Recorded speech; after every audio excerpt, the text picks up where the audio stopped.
নমস্কার বন্ধুরা, মনীষার হেসেলে আপনাদের সবাইকে স্বাগত। আজ আপনাদের সাথে শেয়ার করব ফিরনির রেসিপিটি অত্যন্ত সহজভাবে এখানে দেখানোর চেষ্টা করেছি। আশা করি আপনাদের বুঝতে কোনো অসুবিধা হবে না। যে কোনো শুভ অনুষ্ঠানে অতিথি আপ্যায়নের ক্ষেত্রে এই রেসিপিটি আপনারা খুব সহজেই বানিয়ে নিতে পারবেন। চলুন তাহলে দেখে নেওয়া যাক আজকের রেসিপিটি। এখানে এলাচটাকে প্রথমে গুঁড়ো করে নিয়েছি।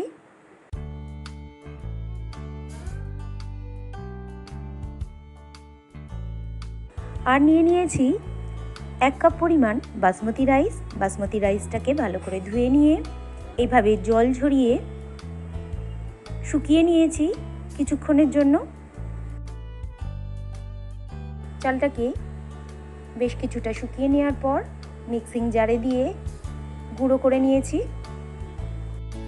এখানে আমুল গোল্ড মিল্ক নিয়ে নিয়েছি, আপনারা যে কোনো রেগুলার ইউজের মিল্ক নিতে পারেন।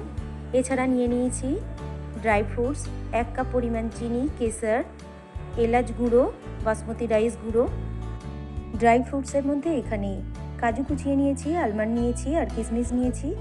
কড়াইয়ের মধ্যে দিয়ে দিলাম আমুল গোল্ড দুধ। দুধটাকে লো টু মিডিয়াম ফ্লেমে জাল দিয়ে নেব।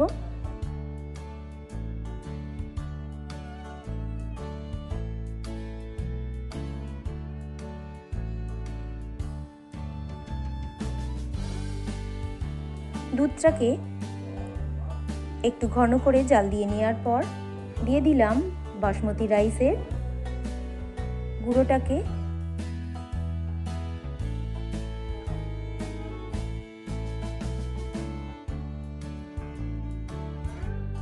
দুধের সাথে চালের গুঁড়োটাকে ভালো করে ফুটিয়ে নেব।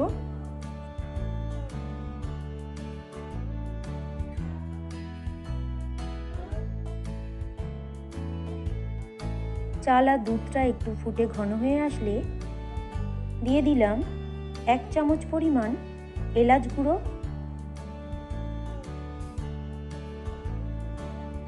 কেশর দিয়ে দিলাম,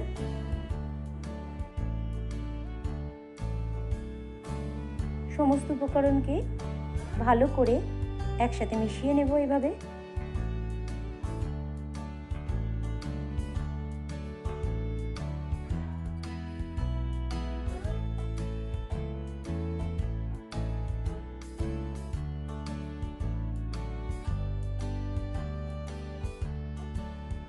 দিয়ে দিলাম ড্রাই ফ্রুটস, কাজু, আমন্ড, কিশমিশ উপর থেকে ছড়িয়ে দিলাম বেশ কিছুটা পরিমাণ। ফিরনিটা প্রায় রেডি হয়ে আসলে দিয়ে দিলাম 1 কাপ পরিমাণ চিনি।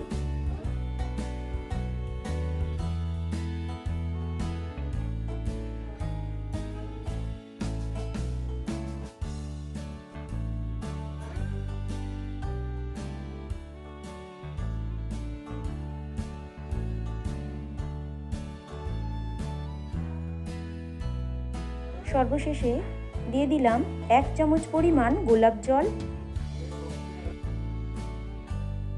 আজকের এই রেসিপিটি আপনাদের যদি ভালো লেগে থাকে বন্ধুরা, তাহলে আমার এই ছোট্ট চ্যানেলকে লাইক করবেন, কমেন্ট করবেন, শেয়ার করবেন। আর চ্যানেলে নতুন কোনো বন্ধু হয়ে থাকলে চ্যানেলটিকে সাবস্ক্রাইব করে পাশে থাকবেন। এই ধরনের রেসিপি সবার প্রথম দেখার জন্য পাশে থাকা বেল আইকনটিতে প্রেস করে রাখবেন।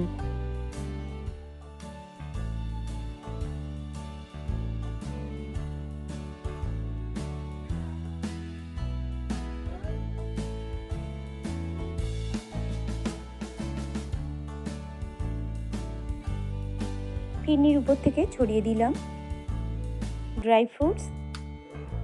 তৈরি হয়ে গেল ফিরনি পরিবেশনের জন্য একেবারে প্রস্তুত। অসাধারণ স্বাদের ফিরনির এই রেসিপিটি আপনাদের যদি ভালো লেগে থাকে বন্ধুরা, অবশ্যই একবার বাড়িতে বানিয়ে দেখবেন। আশা করি আপনাদের ভালো লাগবে। রেসিপিটি শেষ পর্যন্ত দেখার জন্য আপনাদের সবাইকে ধন্যবাদ। সবাই ভালো থাকবেন, সুস্থ থাকবেন।